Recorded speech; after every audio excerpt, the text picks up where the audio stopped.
Hey guys, welcome to the channel if you're new. Welcome back if you're a subscriber. My name's Neil, and it's time for another episode of Lost. And man, do we have a lot to talk about, guys. In our last episode, 217, Lockdown, we finally revealed what I felt was coming for a while, but they certainly strung it out, that Henry Gale is in fact one of the others, that he's not actually named Henry Gale, that he's impersonating a dead African-American balloonist from Minnesota. So the balloon part was true, but Henry isn't who he said he was. We have to assume he's one of the others now.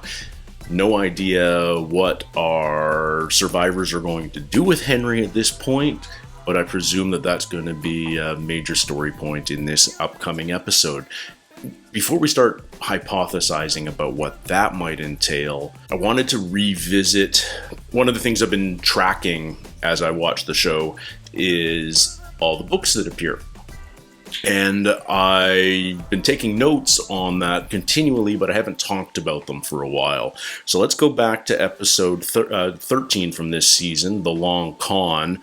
And Locke is flipping through books in the library in the hatch. And the one that's featured is by Ambrose Bierce. It's a short story called An Occurrence at Owl Creek Bridge.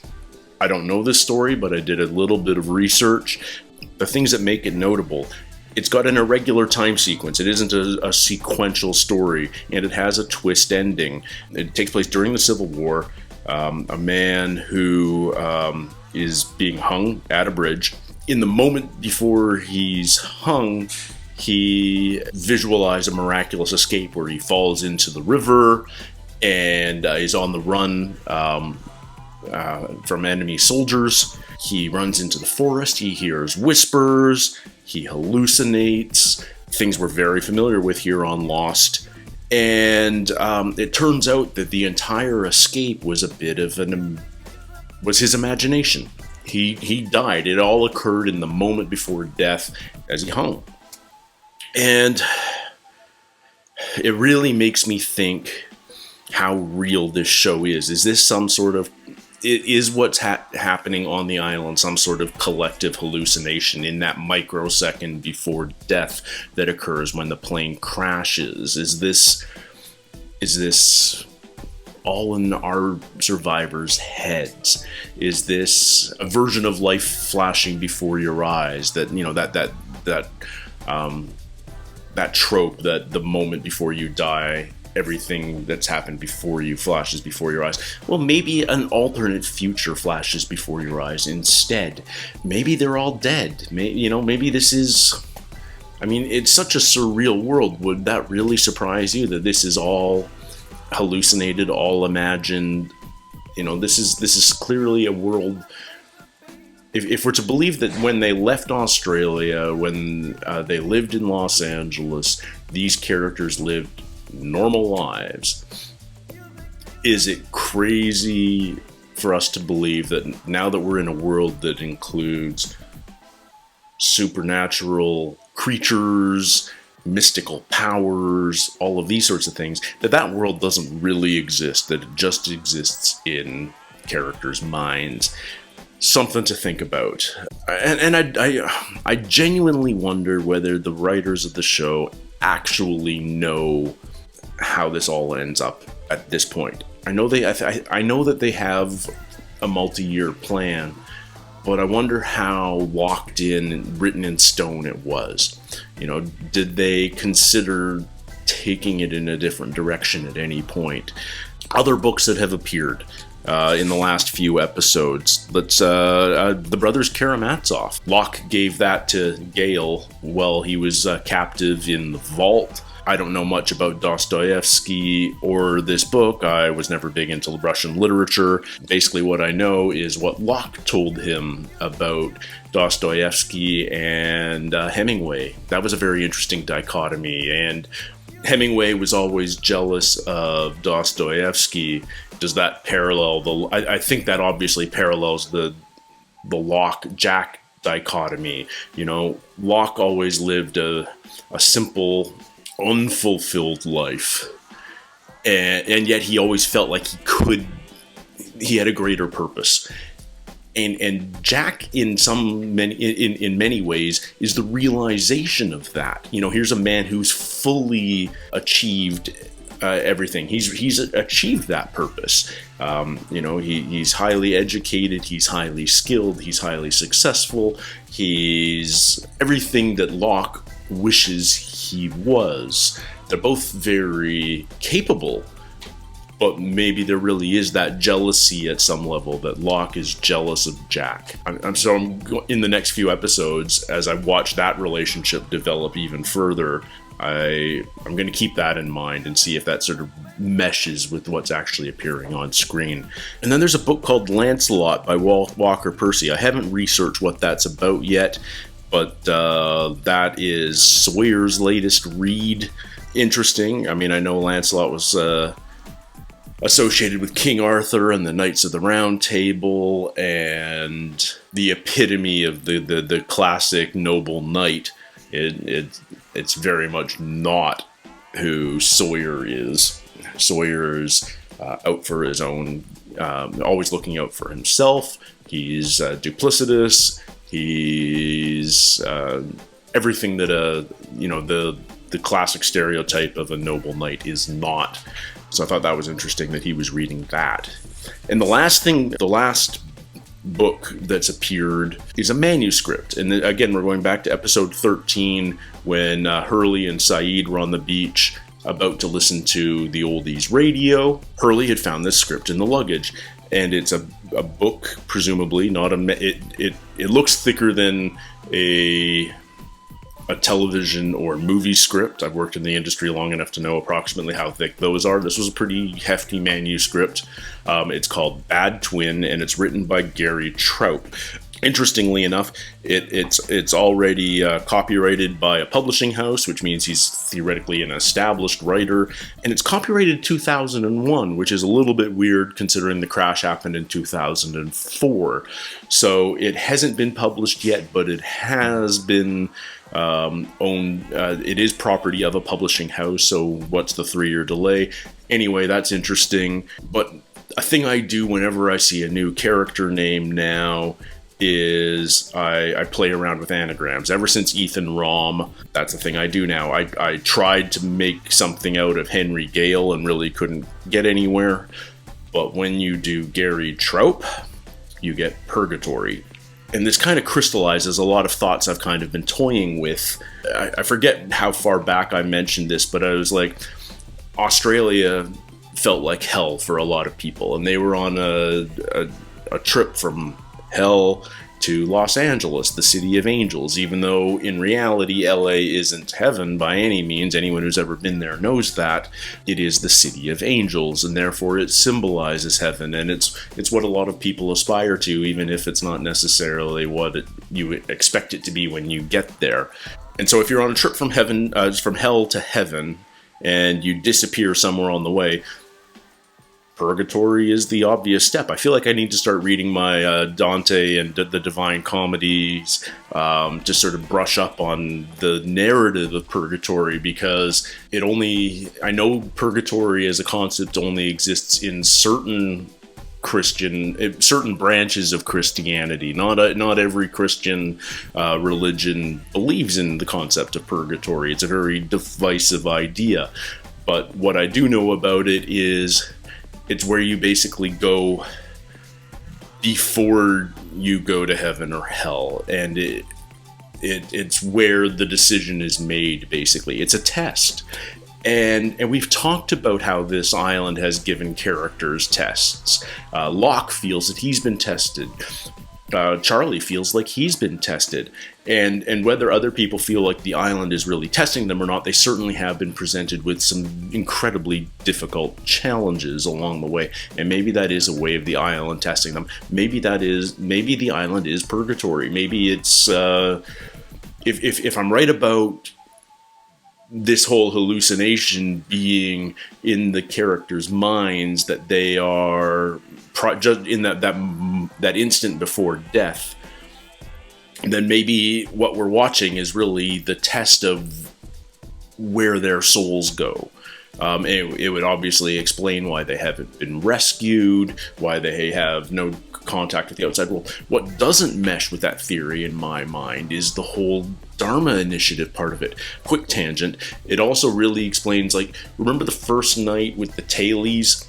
Oh, sorry, not the first night. About 2 weeks in with the tailies, the others came and, in Goodwin's words, took the good ones. So maybe at that point, those survivors had passed the test and they get taken to heaven. Maybe the others are the angels of heaven, you know, the guardian angels of heaven, which is a really weird idea.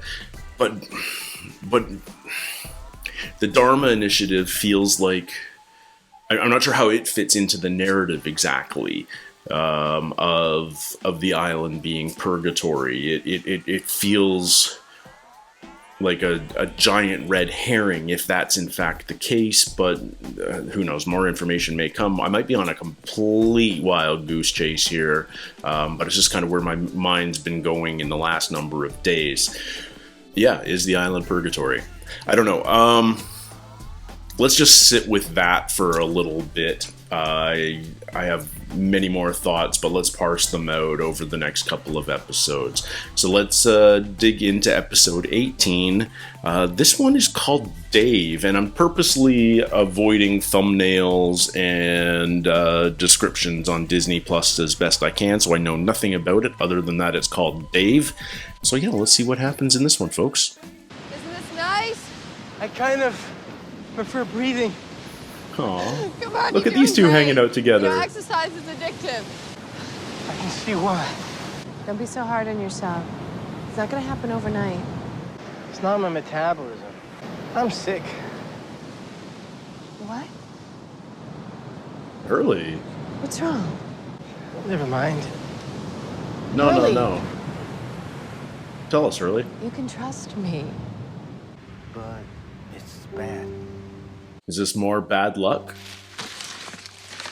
Oh my god, he stashed... I found this hatch. And it was full of food. Tons of food. I tried giving it all away, but I guess I kind of kept some of it for myself. Jeez, Hurley. Wish I could just get rid of it. Then get rid of it.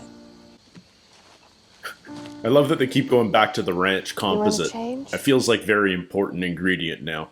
Is this gonna? It's got to be another Hurley episode of this movie. Don't throw it away, man. It's food. Oh, this is so wasteful, though. I mean, I get that it's good psychologically, but How do you feel? I feel free. is this a dream? This is feeling somehow unreal. They What? found something. Come on. Everyone just ran over all this food on the ground and nobody's gonna say anything? Of course, the supply drop. All this food and then Hurley's moment is gone. Nice. No. Where did this come from?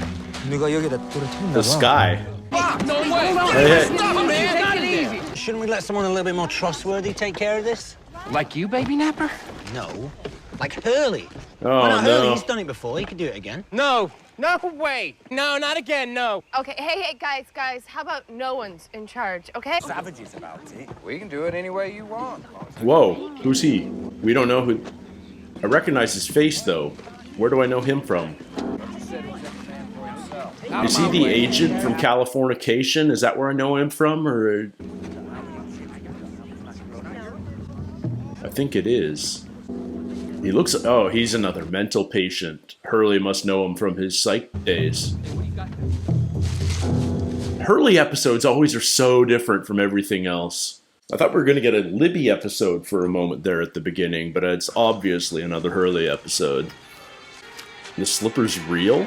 It's like Hurley's White Rabbit moment. Uh-oh. Hurley's episodes are always so different. I kind of love it. But, I mean, sucks to be him. You know, he just sort of... I don't agree with him just like wasting the food like that, but Hey, I like what's happening with him and Libby. Like, that's a really cool what friendship. you doing? And they were about to kiss. Help him, What are Libby. you looking for up there? Talk about it, Hurley. Talk No about one. it. Don't want to talk about it. Sure, okay. Did they come together in the past? Like, there was a moment of recognition when they first crossed paths. I'm proud of you. Proud of me for what? Not freaking out. He's freaking out. He's totally freaking out. How's the diet coming, Hugo? Oh, this It's is okay. cool. We get to see some therapy. So I heard you had a visit with your mom. How did that go? It's good. You're not still mad at her then? Nah. I know she put me in here for a reason. What reason was that? The accident. Oh. Okay, why don't we talk about the little homework assignment that I gave you? Well, Dave didn't do it. He said it was a stupid idea. We have talked about how he can be a very negative influence. Dave's the most normal person in this place, man. But he doesn't want you to change, does he?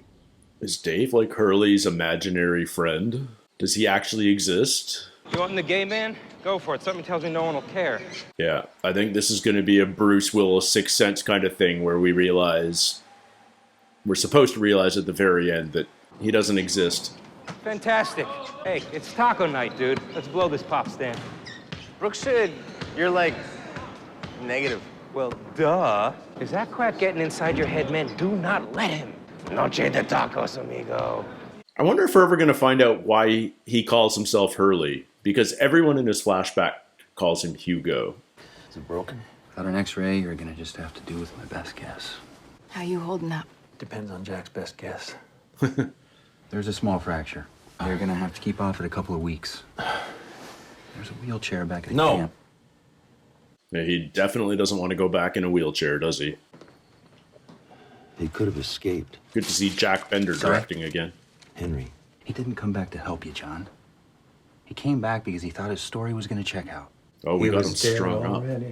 I was part of the search party. Henry Gale was hanging out of the basket, neck broken. You really should have checked his wallet, Jennifer.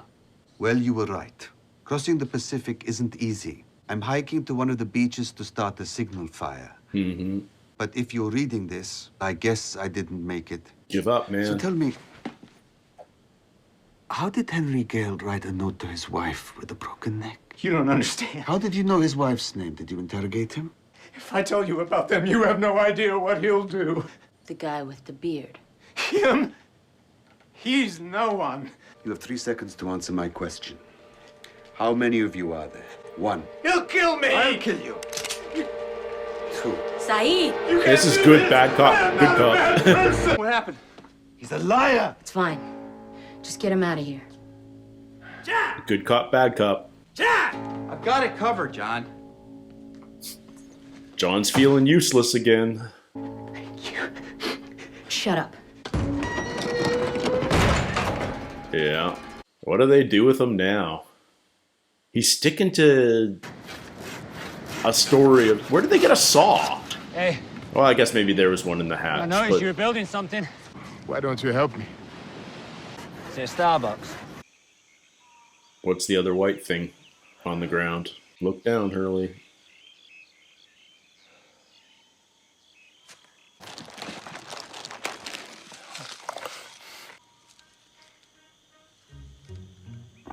Yeah, Dave's imaginary. Like, properly... You're not here! mental illness imaginary. I wonder what the accident was that his mom put him through. Hey! Wait! Huh. You okay, Hurley? Did either of you see a guy run through here? In a bathrobe? Oh, man. No. Saw a polar bear on rollerblades with a mango. Pretty sneaky, Leonard.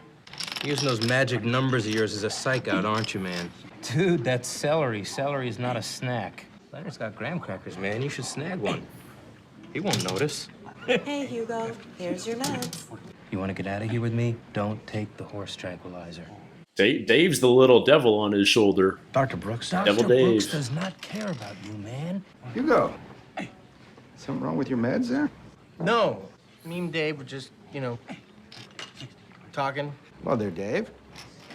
Hello there, Doc. I've been taking some pictures for the bulletin board. I've got everyone except you two. Would you guys mind? Yeah. Okay. Doc's just playing along to prove to Hurley that Together. Dave doesn't exist. Look at Cheese. Just Hurley. Great. When the time is right, we fly.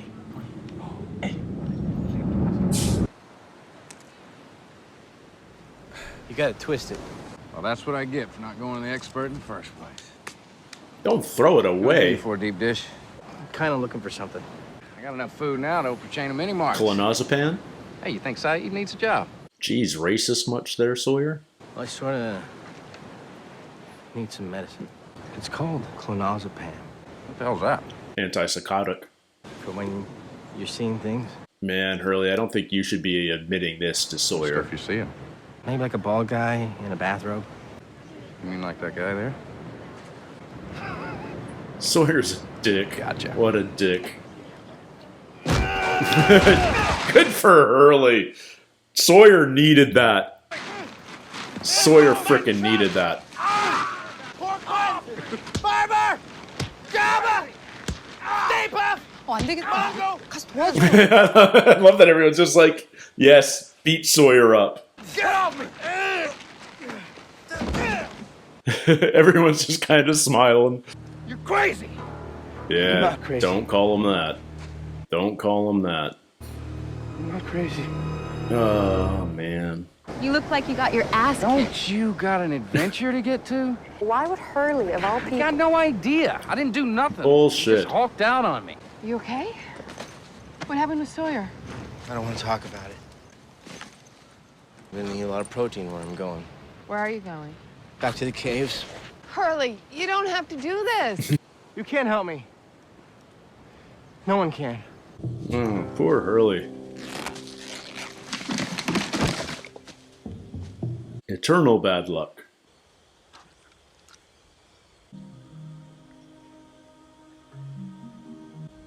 They're not here! Sorry, dude. I am here. Comfortable with your appearance? If I, wasn't so fat, they never would have died. It was an accident where people died? What's that about? There were 23 people on that deck. It was built to hold 8, and it would have collapsed whether you went out there or not. Yeah, Oh, but I man. did walk out there. I killed him. It was an accident. That was my fault. Look, after those people died, you were in 23? a practically catatonic state. And 8. But you never stopped eating. Because that's how you punish yourself. Dave's right about you. Dave doesn't want you to lose weight, does he? You know, Dave cares about me. Show him the photo. I'm going to show you something that may upset you. Dave isn't your friend, Hugo. Yeah. Oh, man. Hurley's story is so fascinating. You're a hallucination. Ow. Dr. Brooks showed me a picture from the rec room. Kinko's, Photoshop. Good luck photoshopping a Polaroid. Hey, you in or you out, dude? Yo, check it out. Marcus didn't finish his lasagna. That is a waste, man. One for the road. Oh, Dave. I'm fascinated. I'm very curious how shooting an episode like this would have been for blanking on his name now, the guy that plays Hurley. Because overeating, I mean, it is fraught with all these psychological issues as well. You know, like how difficult was it for him to like, you know, confront an episode that so centers on being so overweight and having an eating disorder. You took him off Brooks's desk earlier. Can you taste that? That is freedom, baby. Come on, man. Chili fries on me. I don't think I can do this.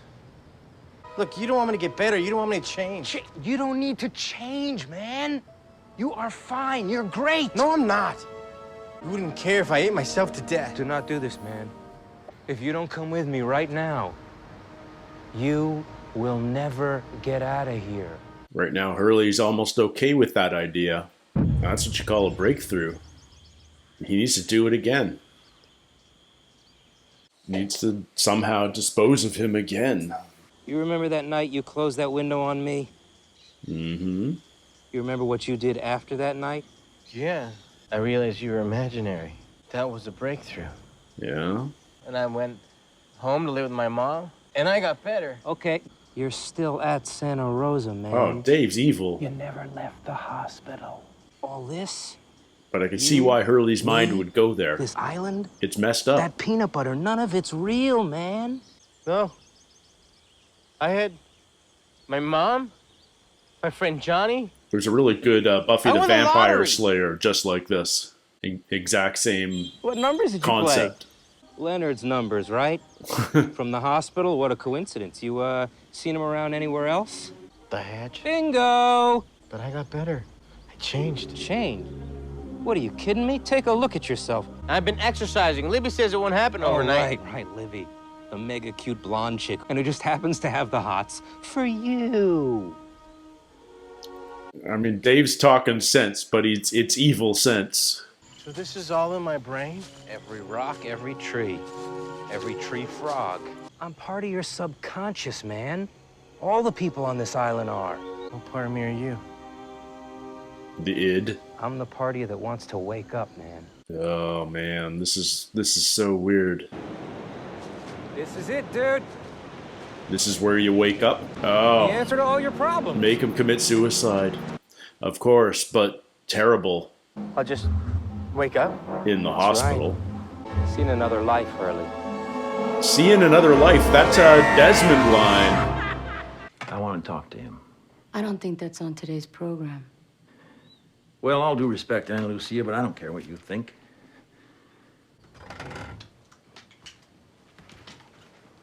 Love how they got him tied. They are not taking chances. Locke can't believe in him, can he? What's your name? Keep calling me Henry. I've gotten used to it. Did you get caught on purpose? You and your people have been here for God knows how long, and you got caught in a net. God doesn't know. He can't see this island any better than the rest of the world can. What possible reason could I have for putting myself through all this? This place is a joke. John, I stood at your computer as the alarm beeped. And you know what happened? Some funny red pictures flipped up in its place. Mm-hmm. They looked like hieroglyphics. John saw those. There was a loud clunking and a hum. It was really very frightening. And do you know what happened next? Nothing happened at all. Your timer just slipped back to 108. I never entered the numbers. I never pressed the button. Yeah. I think that was pretty apparent. I'm surprised he even got to the computer. I still don't even buy that. I'm done lying. No, you're not. I can't trust a word out of your mouth. I can't imagine Hurley's gonna kill himself, but I feel so bad that he's going through this mental Who's Dave? anguish. Hurley. What is going on? No! You're just the part of me that's scared. You don't want me to wake up. I'm not scared. Oh, man.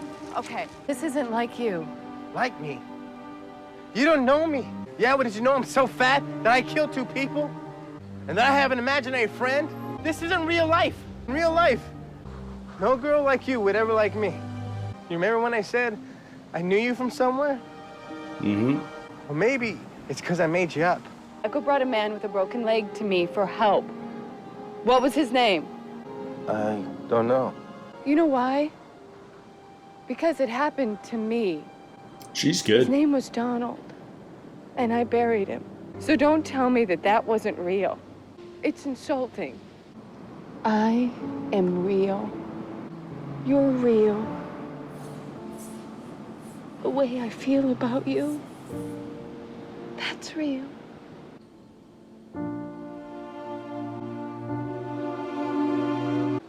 And that was real. Ah, Hurley.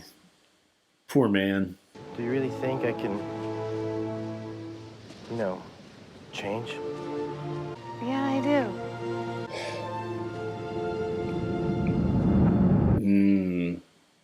not so much. Say cheese. Cheese. Is she a patient? Yeah. Here's your pill, Libby. Oh, I love it. I love it. So she's... Oh, no, I'm so fascinated about her story now. Oh. Come on, guys. This show is so good. This show is so good. Always love the Hurley episodes because they just have a different vibe than everything else on the show. He's easily my favorite character. I think a lot of people agree with that take, just because he's so... innocent's the wrong word, but I don't even know how to describe it. He just... he's so concerned that he is the reason that everyone is suffering. It's from his backstory, you know. He stepped onto a crowded balcony and people died when it collapsed. He won the lottery and immediately developed all this terrible bad luck, and he feels that he caused the plane crash. He carries so much guilt, and yes, he's got big shoulders to carry it, but no one is immune to that kind of pressure. And in this episode, he had a breakdown. He has an imaginary friend, Dave. I wouldn't be surprised if he makes an appearance later in the series. But yeah, it's very interesting to learn more about Hurley's psychology and how he eats to punish himself for this tragic accident in his past. I always felt like, oh, maybe Libby was one of Hurley's doctors or something, because we know that she was a clinical psychologist. At least that's what she told us back in the backstory of the Tailies, but we haven't yet gotten her episode until just that tease at the very end, and what a great tease that is. She wasn't a psychologist, she was a patient, and she knew Hurley. Again, characters crossing paths in the history long before Flight 815. We're tying things together, Kate's dad crossed paths with Saeed, Sawyer crossed paths with Jack's dad, and now, even though he doesn't remember it, Hurley crossed paths with Libby. Jack crossed paths with Shannon's father, and all these connections are condensing the world in a way, it's becoming a... sometimes shows become too insular. They tie everything. Everyone is connected to everyone, and there's no external world. And that's partly just the nature of having to write with a fixed cast. You can't have a universe of characters unless you're willing to be like The Wire and have a cast of hundreds and hundreds and hundreds. But I like how they're doing it here. Coincidence matters on a show like this. Coincidence, fate, describe it how you will, but these sorts of things are almost expected at this point, and I love that, this is the newest one. So I'm really hoping we get more Libby backstory now. She was clearly interested in Hurley in some regard during that last little flashback. So what's the rationale behind that? Did she want, clearly she's got some medical training. She set that leg back in the first 48 days. Clearly she's got some capability in that regard. But I remember one of the very first lines we got from her was something along the lines of, "We really understand fear." It was during one of the marches where the Tailies were escorting Michael, Jin, and Sawyer. And I think Michael was talking to her briefly, and she had a line something along those lines. We all understand fear. And maybe that was more than just being terrorized by the others. Maybe it was her background to some degree. What a satisfying episode, and I'm not even entirely sure why. It feels so good to get more Hurley. I think that's what it boils down to. Definitely my favorite character. Always great to learn more about him. I'm very curious to see what we're going to do with. I guess we have to keep calling him Henry, even though we know that's not his name, because that's what he's insisting on being called, and we don't know what else to call him. God doesn't know how long they've been there. That kind of ties in with my purgatory theory, maybe. Clearly, there's somebody greater than the bearded man, Zeke, as I've been calling him, even though I'm supposed to call him Mr. Smiley. I don't know why I'm supposed to call him Mr. Smiley. He hasn't done a lot of smiling so far that I can tell. But Zeke, Mr. Smiley, is not the apex predator amongst the others. There's somebody else higher up the food chain there that terrifies Henry. And yeah, we're not supposed to know what to make of that yet. We're just, that's a thing. So good to see Hurley beat up Sawyer. I know I'm off on all sorts of different tangents right now, but that was such a satisfying moment. Sawyer needed somebody to just punch him in the face. And that it's Hurley. Just like, I loved the reaction of Sun and Jin. No one was like concerned. No one, was immediately jumping in. It was like, yeah, Sawyer deserves to get beat up a little, and no one's going to stop Hurley from doing it because everybody loves Hurley and everybody hates Sawyer. It was like karma on the playground, and it needed to happen. So that was a really nice beat. Well deserved. Yeah. Okay, let's put a pin in it there. I'll have more thoughts in an episode or two, I'm sure, when I've had time to sort of process all of this. I'm going to jump right into the next episode now, though. So keep an eye out for that one in a few days. Until then, take care, stay healthy, and we'll see you soon. Cheers.